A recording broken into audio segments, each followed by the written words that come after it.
The views and opinions of this program are those of the hosts, guests, and callers. There is substantial risk of loss in trading futures and options, which you should carefully consider prior to trading. Make sure to subscribe to the Market Talk YouTube channel. You can watch our latest interviews with top market analysts in the country, find bonus content, and much more. It's easy. Just go to youtube.com/@MarketTalkAg and hit the subscribe button. Or you can search for Market Talk Ag on YouTube. Well, as we take a look at the market trade action on Wednesday, not a great day across the grain and oilseed trade, with soybeans, wheat futures seeing double-digit losses. We set some new contract lows in front-month corn and in some of the wheat contracts. We got a lot to take a look at. Joining us for market analysis today, Mike Zuzolo with Global Commodity Analytics. Mike, always good to talk with you. And, I wore my red for, I thought, Valentine's Day on Wednesday, but apparently it was for the markets too, because, man, oh man, just not a great way to end up midweek trade on Wednesday with the way the market action was, Mike. Well, and to continue that type of metaphor, I don't have any blood left for the market to suck out of me, so I'm just completely brown at this point, Jesse. I think we could come up with a few more metaphors, but let's dive into the nitty gritty of this and try to make sense of it, Mike. I think this overall feeling of commodity deflation kind of mindset, lack of news, path of least resistance to the downside. There I go. There I'm throwing a bunch more metaphors at you, but just not a great trade action at midweek, really across the grain sector, Mike. Yeah, all appropriate metaphors. There's one thing that's very, very clear. Wheat still leads this market. Unfortunately, the wheat led us lower. I have been nervous about this type of price action ever since last week's WASDE report, because if the wheat wasn't going to turn the market, I didn't feel like anything could. We don't have any mindset whatsoever right now, Jesse, heading into the Agricultural Outlook Forum, which starts bright and early tomorrow morning at 6 a.m. Central Time. That's when we'll get those fresh numbers, those fresh projections for the baseline from USDA. But we have no sense of the idea that U.S. wheat ending stocks are the second lowest since 2014, and that world wheat stocks to use ratios are the lowest since 2014. So the only thing that makes sense to me is that the wheat is still leading this market, and it's got to be the one to bottom first in a long-term mindset. What's also, I guess, maybe more clear at this point is the idea that we have lost the weather market in the trade's mind for South America. And those are the only two things that really can make some sense out of this trade today. Well, let's set this up. We got some different charts to look at on our video feed here today that you've provided. And you and I have talked a lot about the Bloomberg grain index. So let's just start there to set up our discussion. What are some things you're seeing right now on the Bloomberg index, Mike? Yeah, like the crude oil and the wheat market, soft red wheat especially, it is an excellent and has been an excellent indicator and warning flag for wedge breakouts or wedge breakdowns. And, back in December, this market was at its point. January opened us up to the downside, and you really had to have a couple things change in order for this market to turn back higher with that kind of momentum starting out in the downside. Those two major things, you nailed one of them, the deflation mindset. And that deflation mindset in the trade is hinged upon the Chinese situation and the Federal Reserve situation. So we got the WASDE numbers. They did not help us out of the hole. We came into February with those WASDE numbers, and then we got the CPI numbers just earlier this week on Tuesday. Those did not help the trade, because the trade started to think that because inflation was running hotter than trade expectations, the Fed would not want to cut rates anytime soon. That opened us up even more to the downside. So that, to me, helps explain why we broke to the downside in this wedge. What I will say, though, at that 40-point level, that 40 flat line that I've got there in white, Jesse, that's a really good long-term support or resistance level. And since we've broken through that, typically what we can expect, I think, is about a 10, maybe a 12% decline in prices. Well, from 90% of 40 is right around 36, and so we closed right around 36.40 today. I think we're very close to making an initial stop in this price action in terms of breaking it to the downside. So that's what I'm watching for, and what we're at a point here in this chart, along with a bunch of other charts like the corn, like as you say, making new contract lows. Now corn and beans down to their lowest levels since December of 2020. You're at points now, I think, where you have to feed the bear to take this market lower. So that's what USDA's ag outlook numbers are all about to me Thursday and Friday. Well, feeding the bear, that's not something that a lot of folks want to hear, but I would agree with you. It is true. And you mentioned in the open South American weather. I want to touch on that real quick. You got a couple maps here. Cordoba, this is the first one we're going to pull up, and we got Mato Grosso as well. It seems like South American weather is really neutral to bearish still in these markets, fairly benign. They're getting rain. Things are progressing. Yeah, that Brazil soybean crop might be a bit lower than the USDA estimates right now, but overall, things looking pretty good in South America, Mike.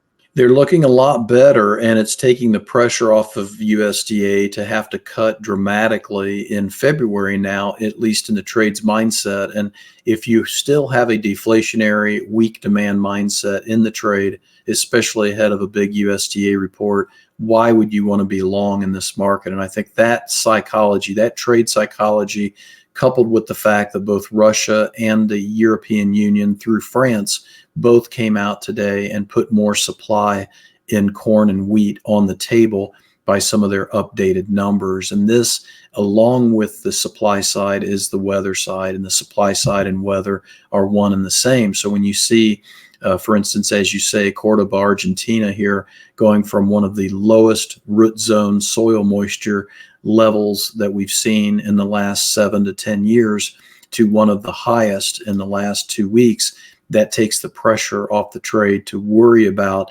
having a weather bowl get established here as we get ready for pollination and pod fill in Argentina's crop belt. There's still areas of problems, but it's nothing compared to what it was, I don't think, Jesse, 2 weeks ago, or to equate it to what we saw last year.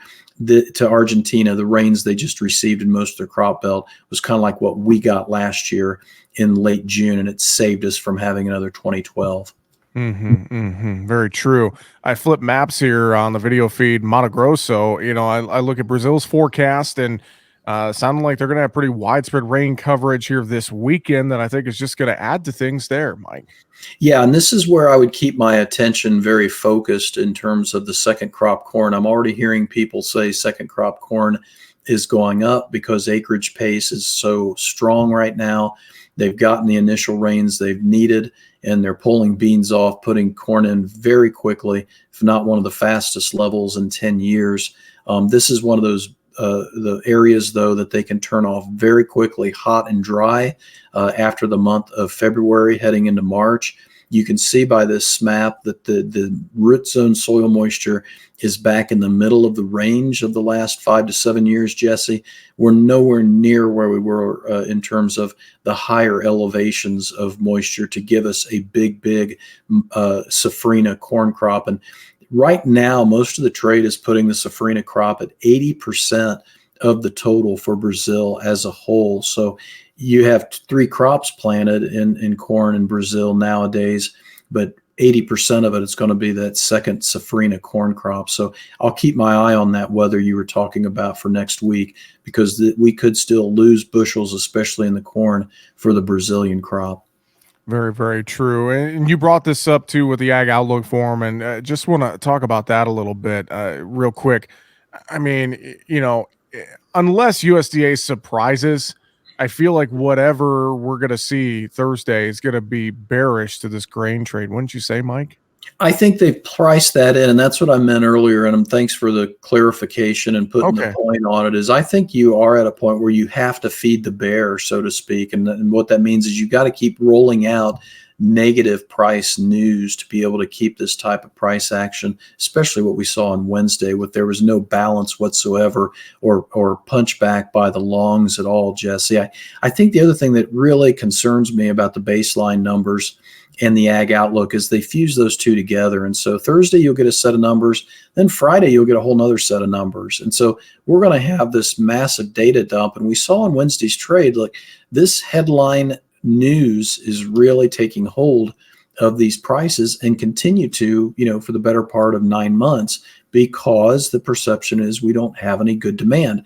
My biggest hope coming out of the agricultural outlook meeting Friday afternoon is that the USDA changes some minds and some hearts on the negative demand mindset that we have built up in the grain complex here the last 6 months, especially because the last numbers we saw on the WASDE report was that we're still running a world record for wheat consumption globally and corn consumption globally, going all the way back to 1960. But that's getting lost in translation in a big, big way. We are joined today by Mike Zuzolo from Global Commodity Analytics here on Market Talk. And Mike, let's stay on the grains real quick. I want to look at a couple more charts you sent over. We mentioned we set some new contract lows in front month corn, for instance, on Wednesday. And looking at this corn market and looking at charts here, this is a December corn historical you sent me. Just talk to me a little bit more about some of this chart action that you're seeing in corn and what your thoughts are here right now. Yeah, this really ties together with what we were just talking about. The other big thing, obviously, is the corn and bean acreage number for 24-25. And, trade estimates are 91.6 on corn and 86.7 on beans. I am almost the exact opposite. I'm following more of a 2016-2017 pattern where we're rotating back into beans. The bean corn ratio suggests we're picking up bean acres. And so I'm at 90.3 on corn, which would be the very low end of the trade estimates. And I'm at 88.2 on soybeans, which would be just above the highest trade guess. I'm not that far from where USDA was back in November. They were at 91 on corn and 87. And so keeping those numbers in mind, those are our benchmarks. So let's look at what the trade's doing right now in terms of new crop corn and beans heading into these numbers. And you can see we're trading very closely. And it's really neat to see this in the soybeans in the next one too. But for the corn right now, you see how closely we're trading with 2015 and 2021 in terms of actual price action. And we went into kind of the doldrums and gained a little bit as we got into March of 2015 especially, and 2021. But it's really 2009 that I'm looking at here, Jesse. If we keep this current trend up, it makes a lot of sense that by the time we get to the 1st of March, we will have put in a major low, and that low probably would be the low until we get safely planted. And that's what I'm starting to really define. And I'll feel a lot better about suggesting that to clients and subscribers after we see the ag forum numbers. Well, piggybacking off of that, you mentioned soybeans, and we got that chart as well. And to your point, yeah, getting to see how some of this is lining up, kind of looking at history a little bit here to at least give us some cues to think about here in these markets, I think is definitely a big key here in this window, Mike. Yeah, we're like two generative AI neural networks right now, Jesse, trying to figure out the markets, only doing it with two simple brains. And so that's kind of the neat thing about it. But here again, you've got the Nove beans looking a lot like 2021 in price action now. We've come down as the 21 was coming up during this same time period. And if you look at the price action since the 1st of December in our current 24 soybeans, it's looking more and more like either last year or looking a lot like 2009. And we kind of had the same type of price action. We had a 1st of March low in 2009 in Nove beans, and then we tried to check that once we got planted. But you notice in that contract in the beans and the corn to a lesser degree, we held those support levels, and we had a nice, genuine incline, smooth incline higher. We got demand back in 2009. And I think that's what I'm really looking for here for the trade sentiment to shift. Is I don't think we need to be like 2015 through 2020 in terms of deflation and really bad price action the next 4 years. I actually think we could be still putting in a demand low. All right, Mike, let's go over to livestock. I want to spend some time here with you as well, and I'll keep the chart theme going. One more on our video feed looking at cattle and, really rough day in cattle Wednesday. I've seen the theory kind of floated out there on the day Wednesday that those hotter than expected CPI numbers, consumer price index data out Tuesday, was maybe having something to do with some of the price pressure in cattle on Wednesday. So maybe your thoughts about that and walk us through what you're seeing on this chart right now. Yes, I think that's exactly right. The spread trade was very active. And we can talk about hogs in a little bit here because of some commentary that the Secretary of Agriculture talked about on Prop 12. But I think the spreads were part of it. I think the other part of it was the USDA Ag Forum coming out, because we'll get fresh numbers on that as well. But I think you're right. Probably over 50% or right around 50% was probably the idea that the CPI was really highlighted with the beef prices and steak prices being so much higher than last year at this time. I want to say they're upwards of 9 or 10% higher than they were a year ago, year over year, for the month of January. And I know Wall Street Journal did an article on that. I think it got a lot of media attention. Housing, rents, food, specifically meat prices and drink prices were really talked about a lot in the trade. And I think that caused some consternation probably by the funds. Like the corn and beans, Jesse, only flipped upside down. I think the cattle market, after the explosive move last week and coming into the first of this week, we needed to feed the bull instead of feed the bear. And I don't think we really did that. We didn't do that as much in Oklahoma City with their auction kind of flattening out.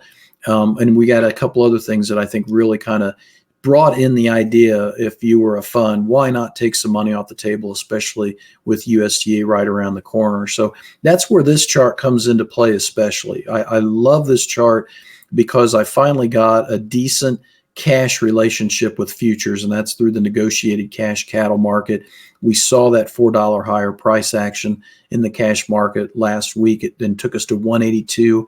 That said to the futures market, we've got your back, and you can go on up. The futures did go on up, but then what we talked about, I think, came in to play. And now we're testing a really key trend line support that goes back to early January. And simply put, now that we filled the gap that's back there in early November, if we take that support line out after these agricultural outlook numbers are digested by Friday afternoon, I need to get some hedges in place. This is really profitable areas, especially in the back end feeders and these front end fat cattle markets.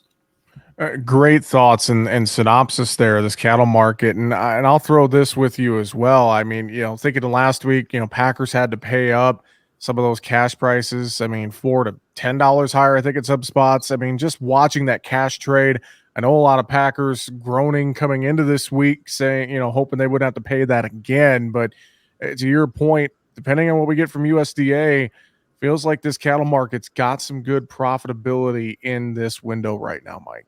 Yeah, and the weights are really critical here, as is the Lenten seasonal. And I think this also helped the hog market out today, too, now that we're at Ash Wednesday.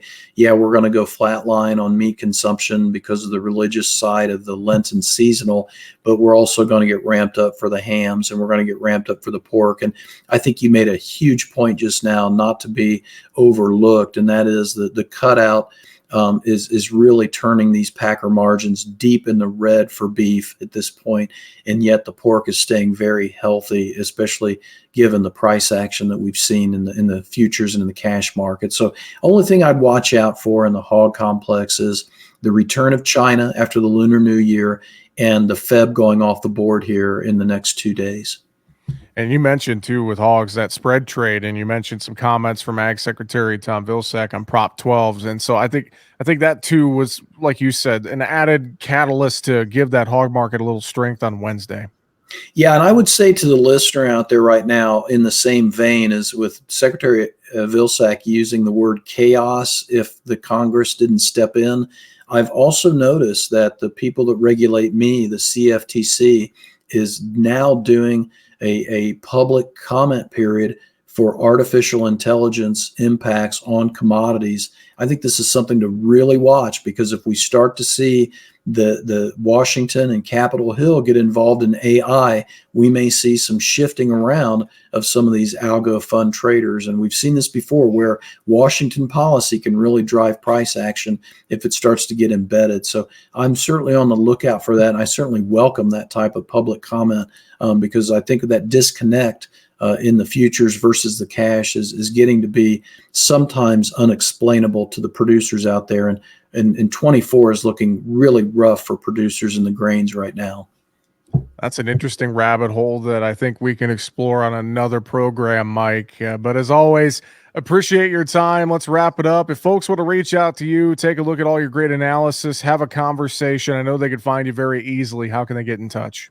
Yeah, globalcomresearch.com is the best place to go. I have a toll-free 866-471-2588 as well if you're not big into the web, but most of our electronic stuff is really utilized heavily. So globalcomresearch.com, globalcom with 2 M's. Mike, always appreciate your thoughts and expertise. Thanks for joining us this week. Have a great one. We'll talk to you next week. Let's hope we're wearing green, both of us, next week, Jesse. I will plan on it. I'm going to manifest it. That is for sure. Mike Zuzolo with Global Commodity Analytics joining us here today on Market Talk. We're out of time. Find us at markettalkag.com. I'm Jesse Allen. Have a great afternoon.